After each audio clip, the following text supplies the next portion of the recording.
Hello friends, welcome back to my channel. నా పేరు గాయత్రి. నేను ఇక్కడ home organisation and decoration related videos చేస్తూ ఉంటానండి. మీరు కనుక ఫస్ట్ టైం నా ఛానల్ని చూస్తున్నట్టయితే ఈ వీడియో చివరి వరకు చూడండి. అండ్ నచ్చితే కనుక లైక్ చేయటం, సబ్స్క్రైబ్ చేయటం మర్చిపోకండి. అండ్ వన్ మోర్ థింగ్ అండి, ఐఎమ్ సో సారీ. ఈ వీడియోని ఎంత కంపైల్ చేద్దామన్నా కొంచెం లెందీగా అయితే అయింది. I'm sorry about the length of the video. కానీ కొన్ని క్వశ్చన్స్ మన సబ్స్క్రైబర్స్ అడుగుతూ ఉన్నారు. సో దానికి ఆన్సర్ ఇద్దామనుకుంటున్నాను వ్లాగ్తో పాటు. సో ఫస్ట్ అయితే పూజ చేసేసుకొని కిచెన్లోకి వచ్చి పాలకూర, గార్లిక్ అండ్ పచ్చిమిరపకాయలు ఈ మూడు along with saunf and jeera and ఉప్పు వేసేసి కోర్స్లీ గ్రైండ్ చేసుకున్నానండి. కొంచెం బయట ఉండేలాగా గ్రైండ్ చేసుకున్నాను. అండ్ ఈ పేస్ట్ని కలిపి పాలక్ రోటీస్ అయితే చేస్తున్నాను మా అమ్మాయి టిఫిన్ బాక్స్లోకి. అండ్ బ్రేక్ఫాస్ట్కి కూడా ఇదే ఇచ్చేస్తాను. అండ్ రిపీటెడ్లీ ఈ మధ్య వచ్చిన క్వశ్చన్ ఏంటి అంటే నా డైట్ ప్లాన్ గురించి. నేను జిమ్కి వెళ్తానా, ఎక్సర్సైజ్ చేస్తానా, సన్నగా ఎలా ఉంటాను అని చాలామంది అడుగుతున్నారండి. నేను సన్నగా ఉన్నాను అంటే it's because of the jeans. నా క్రెడిట్ నేనేమి తీసుకోను దానికి. బికాజ్ మా మేనత్త వాళ్ళంతా సన్నగా ఉంటారు కాబట్టి even I'm lean in figure అంతే.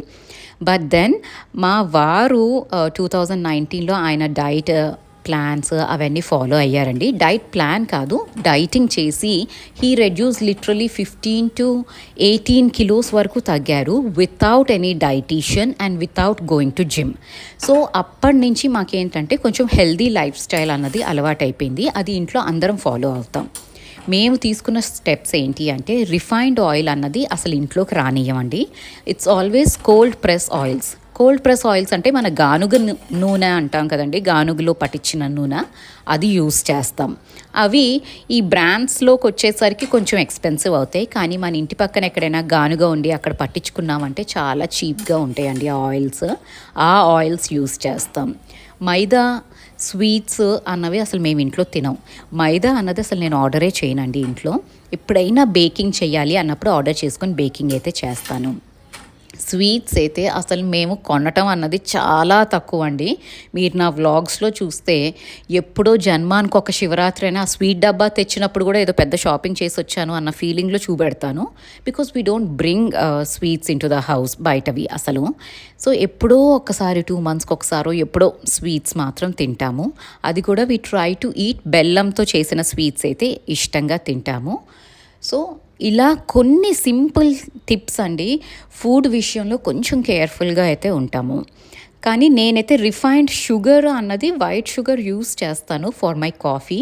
నాకు ఇంక ఏ షుగర్ వేసుకున్నా ఆ కాఫీలో ఆ టేస్ట్ రాదు. So daily 2 spoons of sugar అయితే పడుతుంది నా కాఫీలో. అంతకి మించి ఇంకా షుగర్ ఇంటేక్ అన్నది మా దగ్గర ఏమీ ఉండదు. మా అమ్మాయికి కూడా పెద్దగా స్వీట్స్ ఇష్టం లేదు కాబట్టి it's working out for us అండి. అండ్ హెల్దీ స్వీట్స్ చేస్తాను నేను ఇంట్లోనే. డ్రై ఫ్రూట్ లడ్డు కానీ ఇవన్నీ బెల్లంతో చేసే పాయసము ఇవన్నీ చేస్తూ ఉంటాను. స్వామివారికి ప్రసాదానికైనా, మా ఇంట్లో పిల్లలు నేను తినటానికైనా. సో ఇలా కొంచెం లైఫ్ స్టైల్లో స్మాల్ లిటిల్ చేంజెస్ అయితే చేసుకున్నామండి మా వారి డైటింగ్ స్టార్ట్ అయిన దగ్గర నుంచి. అండ్ ఆయన కూడా డైట్ వెయిట్ రిడక్షన్ ప్రోగ్రాంలో జిమ్కి అయితే వెళ్ళలేదు. He was only concentrating on walking. రోజుకి literally at one stage he did 20,000 to 30,000 steps కూడా చేసిన రోజులు ఉన్నాయండి తను. సో అలా రిగరస్ వాక్ అయితే చేసేవాళ్ళు తను. సో అప్పుడే నాకు వాకింగ్ అలవాటైంది. సో నేను కూడా అది నా లైఫ్ స్టైల్లో ఇన్కార్పొరేట్ చేసుకున్నాను. ఎవ్రీడే వాకింగ్ అయితే చేస్తూ ఉండేదాన్ని పూణేలో. బాంబే వచ్చినాకైతే నాది కొంచెం హ్యాప్హెజార్డస్గా అయ్యిందండి. బట్ ఓవరాల్ కొంచెం అన్నీ సెట్ అయినాక మాత్రం వాకింగ్ విల్ బీ రెగ్యులర్. జిమ్కి వెళ్ళి అక్కడ ఎక్సర్సైజులు చేస్తేనే తగ్గరండి. It's also about your diet and more about యాక్టివ్గా ఉండటం. నేను ఇంట్లో పనులన్నీ చేసుకుంటాను. నాకు మేడ్ ఉందండి, కానీ వాళ్ళు వచ్చి ఇల్లు చిమ్మి తుడిచినాక కూడా ఎన్ని పనులు ఉంటాయో కదా, అవన్నీ నేను యాక్టివ్గా చేసుకోవడానికి ట్రై చేస్తూ ఉంటాను. In that way I will be active. And మన బాడీ కూడా కొంచెం ఎక్సర్సైజ్ అన్నది ఉంటుంది. అంతేకాని జిమ్లోకే వెళ్ళి ఎక్సర్సైజ్ చెయ్యాలి అంటే మాత్రం నాకైతే కుదరదు. And I somehow don't like the idea of going to gym అండి. ఇది నా పర్సనల్ ఒపీనియన్. నేను ఎవరిది తప్పు రైట్ అనట్లేదు. ఎందుకంటే నాకు ఆ జిమ్కి వెళ్ళి వర్కౌట్ చేసే అంత టైం ఉండదు. అండ్ ఆ కన్ఫైన్డ్ ప్లేస్లో ఏసీ వేసుకొని స్వెట్ చేయటం అసలు ఆ కాన్సెప్టే నాకు ఎక్కదండి. అందుకని we never go to gym. And coming to tummy fat గురించి అడుగుతున్నారండి. నేను ఫాలో అయ్యేది ఏంటి అంటే కపాలభాతి డైలీ 100 స్ట్రోక్స్ అయితే చేస్తూ ఉంటానండి. అది ఏంటంటే కపాలభాతి మీ టమ్మీని చాలా ఫ్లాట్గా చేసేస్తుంది. ఇనీషియలీ మనకి 10 స్ట్రోక్స్ చేయడానికి కూడా చాలా కష్టంగా ఉంటుంది. But if you practice it and if you do kapalbhati regularly కదా, అది చాలా ఎఫెక్టివ్గా ఉంటుందండి. టమ్మీ ఫ్యాట్ అన్నది మనం ఒక ఏజ్ వచ్చినాక టమ్మీ ఫ్యాట్ అక్యూములేట్ అవుతుంది. అది that is unavoidable because of hormonal issues కానివ్వండి ఏదైనా. కానీ కపాలభాతి చేస్తే మాత్రం ఫ్లాట్ టమ్మీ ఫర్ ష్యూర్ వస్తుందండి. కానీ it takes time. At least 2-3 months మీరు రెగ్యులర్గా చేస్తే కానీ మీకు ఫస్ట్ తగ్గినట్టు అనిపించదు. So I do kapalbhati and anulom విలోమ ప్రాణాయామం అయితే చేస్తూ ఉంటాను. ఇవన్నీ నేను పూణేలో ఉన్నప్పుడు ఫాలో అయినవండి. బాంబేకి వచ్చినాక ఇంకా నా రొటీన్ అయితే సెట్ అవ్వలేదు. సో రైట్ నౌ నేను వాకింగ్ సరిగ్గా చేయట్లేదు. కపాలభాతి ఒకరోజు చేస్తాను, ఒకరోజు మర్చిపోతాను, ఇలా అయితే ఉంది. And I hope I answered all your questions in detail. So now let's get back to the vlog అండి. ఇవాళ నేను యాక్చువల్లీ ట్యూస్డే కదా, పొద్దున్నే మా అమ్మాయికి బ్రేక్ఫాస్ట్ ఇదంతా ప్యాక్ చేసి టెంపుల్కి వెళ్దామని రెడీ అయ్యాను అండి. రెడీ అయ్యి కొంచెం కాఫీ తాగి వెళ్దాము అనుకున్నాను. కానీ సడన్గా ఏంటో అసలు ఆ ఎండకో ఏంటోనండి ఒకటే నీరసం ఒకలాగా అయిపోయిందనమాట, ఫీవరిష్గా అయిపోయింది. సో ఐ థాట్ ఇంకా నడవలేము, 10 మినిట్సే అండి ఇంటి నుంచి temple, but I didn't feel good అనమాట వెళ్ళటానికి. So I thought I take it slow today అని ఫస్ట్ అయితే కొంచెం కీరా జ్యూస్ తాగాను. ఎందుకంటే ఇక్కడ క్లైమేట్ కూడా చాలా హ్యూమిడ్గా ఉంది. So I'm not use to this climate, అందుకని అలా వేడికి అలా అవుతుందేమో అనుకొని కొంచెం కీరా మింట్ వేసుకున్న జ్యూస్ అయితే తాగి దాని తర్వాత కాసేపు అలాగే కూర్చున్నానండి పేపర్ చదువుతూ.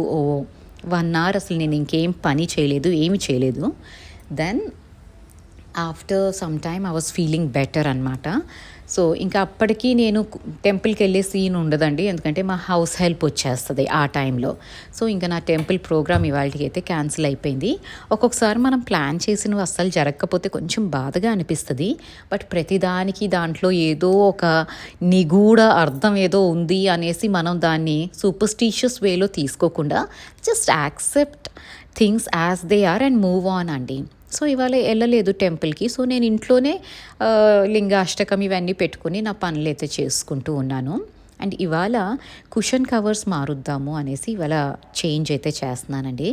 వచ్చినప్పుడు మార్చానండి ఆ రోజు, దాని తర్వాత ఇంకా మళ్ళీ టచ్ చేయలేదు. సో ఇవాళ అవన్నీ క్లీన్ చేసుకుంటాను, ఐ మీన్ న్యూ కవర్స్ అయితే వేస్తున్నాను. అండ్ ఇవి లాండ్రీకి వేసేద్దాము అనుకున్నాను. అండ్ మనలో చాలామంది ఒక ఏజ్ వచ్చినాక there is nothing much to learn అన్నట్టు ఉంటున్నారండి. అది నాకు వింతగా అనిపిస్తుంది. And I'm not talking about home makers alone, work చేసే ఉమెన్కి కూడా ఎంతసేపు మన వర్క్ ఇంట్లో పని చూసుకున్నామా వర్క్ చేసామా అన్నట్టే ఉంది తప్ప సోషల్ అవేర్నెస్ అన్నది మన చుట్టుపక్కల ఏమి జరుగుతుంది అన్నది చాలా తక్కువ మంది పట్టించుకుంటున్నారండి. That is really surprising. ఒక ఒపీనియన్ లేదు మనుషులకి, అది ఇంకా వింతగా అనిపిస్తుంది నాకు. వీఆర్ ఆల్ ఎడ్యుకేటెడ్ పీపుల్ కదా, ఒక ఒపీనియన్ లేదు. ఒక ఇష్యూ జరిగితే దాని మీద ఒక స్టాండ్ తీసుకోవటం లేదు. అసలు సోషల్ అవేర్నెస్సే లేదు. అవునా ఇట్లా జరిగిందా అంటారు ఏదైనా ఇన్సిడెంట్ మాట్లాడుతూ ఉంటే. And again I'm insisting this is not just about home makers, working women కూడా ఇట్లాగా ఉన్నారు. అది నాకు చాలా వింతగా ఉందండి. మనం మన చుట్టుపక్కల ఏం జరుగుతుంది అన్నది ఒక అవేర్నెస్ అయితే ఉండాలి. మనం ప్రతిరోజు ఏదో ఒకటి కొత్తగా నేర్చుకుంటూ ఉండాలి తప్ప ఏదో లెర్నింగ్ ప్రాసెస్ అయిపోయింది, ఎంతసేపు షాపింగ్కి వెళ్ళామా లేకపోతే ఇంకేదో చేసుకున్నామా, బ్యూటీ టిప్స్ ఇవే, దీస్ ఆర్ నాట్ బ్యాడ్ అండి. I'm not saying they are bad. కానీ దాంతోపాటు మన బ్రెయిన్కి కూడా కొంచెం ఫుడ్ పెట్టాలి కదండి. అసలు దీన్ని యూజే చేయకపోతే ఎలా కుదురుతుంది? నాకు ఎందుకు అనిపిస్తుందంటే యంగ్స్టర్స్ని చూస్తుంటే ఇంకా బాధ వస్తుందండి. They are not aware about anything which is happening. అదే మీరు ఏదో రీల్లో ఒక అమ్మాయి ఇట్లా చేసింది అని ఆ టాపిక్ తీయండి, అసలు ఎంత చక్కగా మాట్లాడతారో. ఆ పనికి రాని టాపిక్స్ ఇది యంగ్స్టర్స్లో ఉంది. Even home makers at the age of 40-50 కూడా ఆ రీల్స్ అవి చూస్తున్నారు తప్ప ఏమి నేర్చుకుంటున్నామో. అండ్ ఇన్స్టాలో రీల్స్ లేదా యూట్యూబ్లో షార్ట్స్ ఇవి ఒక్కసారి మొదలు పెట్టామంటే స్క్రీన్ని ఇట్లా స్క్రోల్ చేస్తూ ఉంటామండి. 1 అవర్ ఎప్పుడు అయిపోయిందో అర్థం కాదు. అందుకని నేను రిలాక్స్ అయ్యేటప్పుడు అసలు ఫోన్ని ముట్టుకోనండి. Either I'm trying to read a newspaper or ఏదో బుక్ తెచ్చుకొని చదువుకుంటాను. అట్లీస్ట్ 2 పేజీలైనా అవుతాయి కదా అనిపిస్తుంది నాకు. ఇది తప్పు అవ్వచ్చు, రైట్ అవ్వచ్చండి. I'm sorry if I did hurt someone. కానీ నేను హర్ట్ చేయటం ఇంటెన్షన్ కాదండి. జస్ట్ మనం చేసే పనినే మన పిల్లలు కూడా ప్రాక్టీస్ చేస్తారు. సో మనం ఫోన్లు చూస్తూ వాళ్ళని ఫోన్ చూడొద్దు అంటాం తప్పు కదా. ఇట్ డజంట్ వర్క్ కదా. అందుకని చెప్తున్నాను. సో మీతో మాట్లాడుతూనే ఈ సైడ్ స్టాండ్లో విష్ణుమూర్తి విగ్రహము, గణపతి విగ్రహం అన్నీ వెట్ వైప్స్తో క్లీన్ చేసేసుకున్నానండి. అండ్ నీట్గా ఇట్లా ఆర్గనైజ్ అయితే చేసుకున్నాను. ఇప్పుడు ఈ కార్నర్ చాలా హాయిగా ఫ్రెష్గా ఉంది. అండ్ పెద్దగా కష్టపడింది కూడా లేదు కదా. సో ఇవి ఇక్కడ కార్నర్ వరకు సెట్ చేసుకున్నాక ఇంకా కుషన్స్ అన్నీ సెట్ చేసేసుకుంటున్నానండి. అండ్ ఇంకా సెంటర్ టేబుల్ డస్టింగ్ ఇదంతా చేస్తాను. ఈ డస్టింగ్ ప్రాసెస్ అన్నది మనకు ఓపిక ఉన్న రోజు చేస్తాం, ఓపిక లేని రోజు ఐ విల్ స్కిప్ అండి. ఇప్పుడైతే ఒక రొటీన్ లాగా లేదు ఎవ్రీడే డస్టింగ్ అని. కాకపోతే నాకు ఎప్పుడైనా ఇట్లా మూడ్ వచ్చినప్పుడు కొంచెం డెకరేట్ చేసుకుంటూ ఉంటాను. ఇవాళ పనులు ఉన్నాయండి చేయాల్సినవి, కానీ అంత ఓపిక లేదు కాబట్టి I'm just doing the dusting and rearranging నా లివింగ్ ఏరియా అన్నట్టు పెట్టుకున్నాను అనమాట. అంటే ఇన్ని రోజులు సెంటర్ టేబుల్ని అయితే ఉట్టిగా డస్టింగ్ చేసుకుంటున్నాను కానీ అరేంజ్ చేయలేదండి. ఊరినే తారాదేవి విగ్రహం అక్కడ పెట్టేసుకున్నాను. But I didn't do much about it. So ఇవాళ ఎందుకో కొంచెం మూడ్ వచ్చింది, సరే మెల్లిగా సర్దుకుందాము, ఇంటిని కొంచెం అందంగా చేసుకుందాము అనిపించింది. అండ్ దీనికి this is like a therapy for me అండి. ఇది చేసినాక నిజంగా నాకు చాలా ప్రశాంతంగా అనిపిస్తూ ఉంటుంది. అండ్ పక్కనే లింగాష్టకము, విశ్వనాథ అష్టకము అవి పెట్టుకొని, నాకు కాలభైరవ అష్టకం చాలా ఇష్టం అండి. అసలు అది వచ్చినప్పుడు ఇంకా నేను పాడేసుకుంటూ ఉంటానన్నమాట. సో ఇవన్నీ కొన్ని అది ఎనర్జీ ఇస్తుందేమో అనిపిస్తుందండి. ఎందుకంటే నేను అవి స్టార్ట్ చేసినప్పుడు ప్లే చేయటం ఎంత నీరసంగా అనిపించింది. But by the end of it ఈ పనులన్నీ చేసుకుంటూ ఉండి అవన్నీ వింటూ వాటిని చాంట్ చేసుకుంటూ ఉంటే అసలు ఎక్కడ లేని ఎనర్జీ అనిపించిందండి. నన్ను స్టూపిడ్ అనుకోవచ్చు మీరు, కానీ కొన్ని మంత్రాలు చాంట్ చేస్తే ఎనర్జీ వస్తుందండి. నాకైతే అలాగే అనిపించింది. అండ్ తారాదేవి దగ్గర కూడా ఇట్లా నీట్గా సెట్ చేసేసుకొని ఇంకా కిచెన్ కౌంటర్ టాప్ క్లీన్ చేద్దామని వచ్చానండి. మన వ్యూవర్ ఒకళ్ళు కిచెన్ కౌంటర్ టాప్ నేను ఎలా క్లీన్ చేస్తాను అనేసి అడుగుతున్నారు. సో చాలాసార్లు చూపెట్టానండి నా వీడియోస్లో, బట్ ఈ హౌస్లో నేను చూపెట్టలేదు కాబట్టి ఇది కూడా ఒక డీటెయిల్డ్ వీడియో దీన్ని ఇక్కడ ఇంక్లూడ్ చేద్దాం అనుకుంటున్నాను. సో కౌంటర్ టాప్ క్లీనింగ్కి నేనైతే ఏ రకమైన సొల్యూషన్స్ యూజ్ చేయట్లేదండి యాజ్ ఆఫ్ నౌ. జస్ట్ ఒక మైక్రోఫైబర్ క్లాత్, వాటర్లో డిప్ చేసిన మైక్రోఫైబర్ క్లాత్తోనే క్లీన్ చేస్తున్నాను. ఎందుకంటే కిచెన్ మేము వచ్చింది ఇప్పుడే కాబట్టి అంత మురికైతే లేదు. ఎవ్రీడే మనం క్లీన్ చేసుకుంటాం కదా. కాకపోతే 2-3 డేస్కి ఒకసారి మాత్రం థరో క్లీనింగ్ లాగా అన్ని అప్లయన్సెస్ అన్నీ తీసి క్లీన్ చేసుకుంటాను.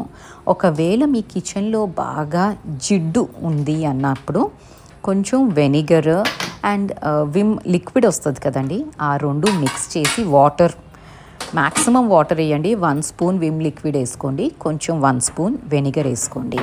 ఇవి వేసుకొని ఆ సొల్యూషన్తో క్లీన్ చేయండి. Only if your kitchen is really జిడ్డుగా అయిపోతుంది చూడండి, అప్పుడు this will help. Otherwise vinegar వేసిన ఈ బ్లాక్ స్టోన్ మీద కొంచెం వైట్ రెసిడ్యూ అయితే వస్తుంది. సో అది చూసుకొని చేయండి. మురికి జిడ్డు ఎక్కువ ఉన్న ప్లేస్లోనే you can use that solution.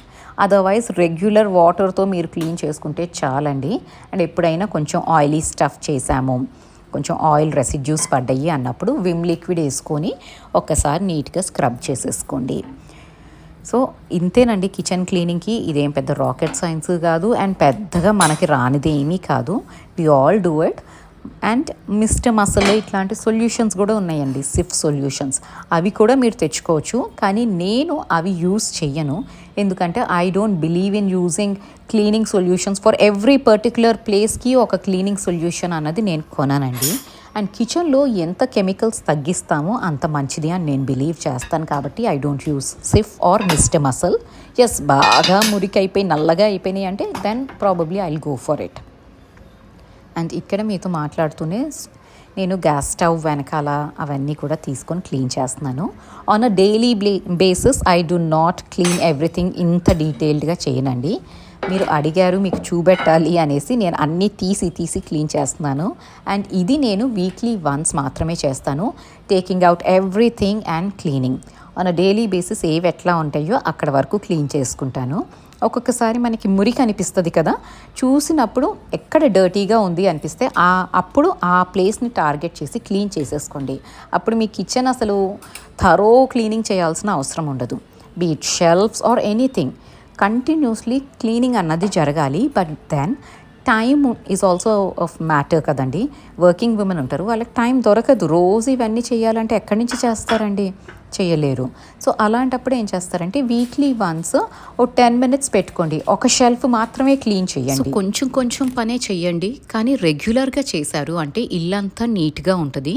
And ఒకవేళ మీకు ఓపిక లేదు, చెయ్యలేదు అంటే నథింగ్ టు వరీ అండి.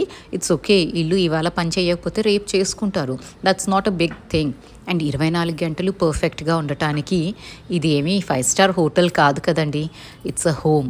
సో ఓపిక ఉన్నంత వరకే చేసుకోండి, ఏది నచ్చితే ఆ పనే ఎక్కువ చేసుకోండి. And I hope I answered all your questions.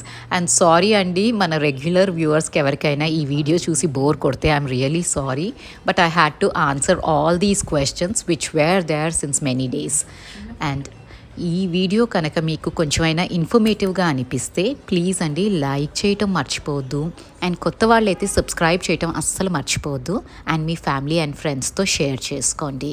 Thank you so much for watching. You all have a great day. Thank you.